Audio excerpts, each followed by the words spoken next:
तर आता CPR तुमचं लक्षात आलेलं असेल. आता नेक्स्ट जे आहे ते आपण फ्रॅक्चरसाठी बघतोय.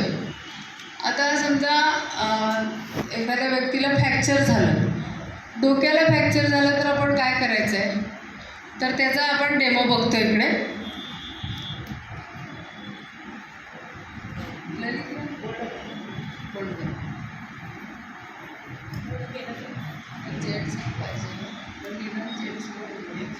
जेंट्स एकदम या इकडे, इथे थांबा जरा 2 मिनिटं कोणीतरी.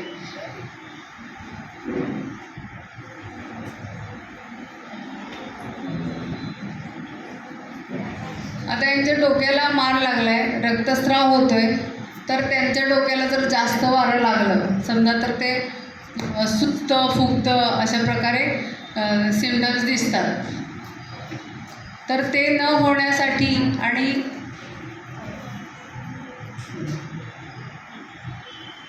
आता ऑलरेडी यांची टोपी प्रोटेक्ट केली त्यांनी, अजून एकदा आपण त्याच्यावर वर एक लेअर ठेवू म्हणजे कमी वारं लागेल आणि ते डोक्याला जास्त प्रोटेक्ट करेल.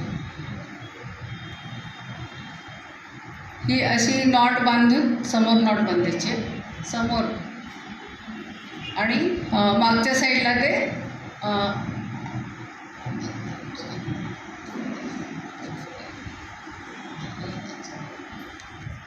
हे डोकं जे आहे पण पूर्ण कव्हर करून पॅक केलेलं आहे, जेणेकरून त्यांच्या डोक्याला समजा मार लागला असेल, रक्त येत असेल तर ते त्याला प्रोटेक्शन मिळेल. आता नेक्स्ट जी स्टेप आहे ती जेव्हा त्यांना इथं जबड्याला वगैरे मार लागला असेल तर ती पट्टी आपण ही ट्रायंग्युलर बँडेज कसं बांधायचं ते बघूया. आता ज्या साईडला लागलेलं आहे त्याच्या विरुद्ध दिशेला ती गाठ यायला पाहिजे. म्हणजे आता इकडे लागलेलं आहे तर ती गाठ लेफ्ट साईडला यायला पाहिजे, राईट साईडला लागलं तर ती गाठ, जेणेकरून ती गाठ आपल्या जखमेवर नाही यायला पाहिजे. हे जर जॉला लागलं असेल तर म्हणजे दवाखान्यात जोपर्यंत आपण हॉस्पिटलला नेईपर्यंत आपण हे उपचार यांच्यावर करू शकता. जॉ असा एकत्र ठेवून आपल्याला त्यांना प्रोटेक्शन करण्यासाठी पट्टी बांधायची आहे. आता हात जर मोडला असेल तर काय करायचं, हाताला फ्रॅक्चर झाला असेल तर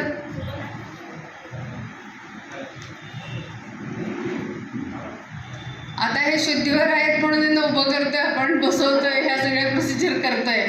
पण ॲक्च्युली जेव्हा यांना खरंच फ्रॅक्चर झालेलं असेल एखाद्या व्यक्तीला तर त्याला खूप हळूवारपणे हँडल करायचं आहे. मणक्याला मार लागलेला असू शकतो, हाताला लागलेला असू शकतो, पायाला लागलेला असू शकतो.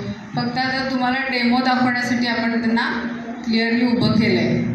आता ही ट्रायंग्युलर बँडेजचा कसा यूज होतो, आपल्याकडं ट्रायंग्युलर बँडेज असायला पाहिजे असंही नाही आहे. एखादी ओढणी जरी असेल, एखादं कापड जरी असेल तरी आपण अशा प्रकारे त्या पेशंटला हॉस्पिटलला नेईपर्यंत आपण प्रोटेक्शन देऊ शकतो.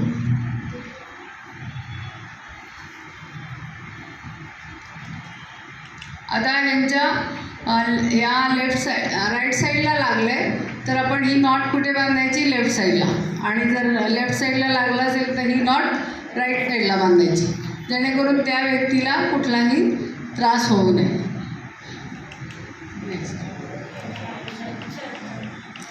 अजून एक साधी प्रोसिजर, ट्रायंग्युलर बँडेज पण आपल्याकडे नाही आहे आणि काहीच अवेलेबल नाही आहे. शर्ट तर घातलेला असतो, शर्टची एक गुंडी काढायची आणि तो हात त्या शर्टमध्ये ठेवायचा, काहीच पर्याय नाही.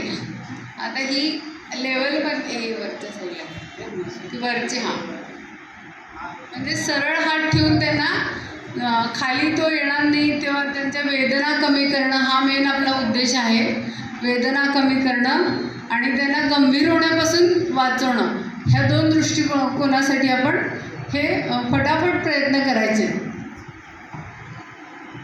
आणि हे प्रथमोपचारकाला हे सुचणं फार गरजेचं आहे की हा पडलाय आणि आता याला काय करू दे, तर आपल्याकडे त्या आयडियाज असणं फार महत्त्वाचं आहे.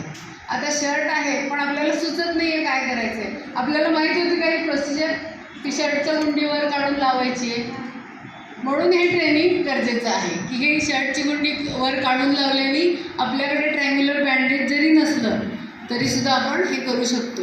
समजा काहीच अजून असा आता समजा गुंडीवालासुद्धा शर्ट नसेल तर तुम्ही टी शर्ट घातला असेल तर टी शर्ट फाडून अर्धा भाग करून सुद्धा त्याला प्रोटेक्ट करू शकता. हां, आता नेक्स्ट तसं पण नाही म्हणजे जसं साधन आहे तसं प्रथमोपचाराला तसं वागावं लागतं आणि त्या सिच्युएशनमध्ये कॉन्शियस असणं, पटकन रिॲक्शन करणं, साधनांचा उपयोग करणं, या सगळ्या गोष्टींची त्याला गरज आहे आणि त्याप्रमाणे त्याने ॲक्शन करणं खूप गरजेचं आहे.